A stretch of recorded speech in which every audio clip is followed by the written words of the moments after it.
ಶ್ಲೋಕ 52.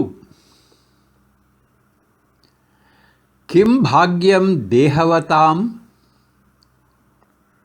ಆರೋಗ್ಯಂ.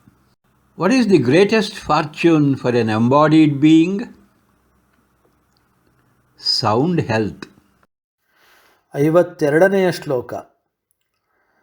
ದೇಹವನ್ನು ಹೊಂದಿರತಕ್ಕಂತಹ ಮನುಷ್ಯರಿಗೆ ಅತ್ಯಂತ ಶ್ರೇಷ್ಠವಾದ ಭಾಗ್ಯವು ಯಾವುದು? ಪರಿಪೂರ್ಣ ಆರೋಗ್ಯವೇ ಭಾಗ್ಯವು. ಕಃ ಫಲೀ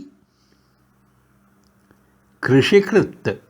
Who reaps the fruits of his efforts? He who puts all his efforts in his chosen field. ತನ್ನ ಪರಿಶ್ರಮಕ್ಕೆ ತಕ್ಕ ಪ್ರತಿಫಲವನ್ನು ಯಾರು ಹೊಂದುತ್ತಾರೆ? ತನ್ನ ಆಯ್ಕೆಯ ಕ್ಷೇತ್ರದಲ್ಲಿ ತನ್ನೆಲ್ಲ ಪರಿಶ್ರಮ ಹಾಕಿ ಕೃಷಿಯನ್ನು ಮಾಡುವವನು. ಕಸ್ಯ ನ ಪಾಪಂ ಜಪತಃ. Who is free from sin? One who continuously repeats the names of the Lord. ಪಾಪದಿಂದ ಬಿಡುಗಡೆ ಹೊಂದುವವನು ಯಾರು? ಯಾರು ಸತತವಾಗಿ ಭಗವಂತನ ನಾಮವನ್ನು ಜಪಿಸುವನೋ ಅವನು ಪಾಪದಿಂದ ಬಿಡುಗಡೆ ಹೊಂದುತ್ತಾನೆ. ಕಃ ಪೂರ್ಣಃ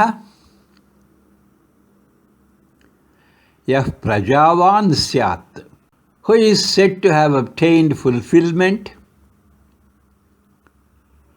One who has virtuous progeny.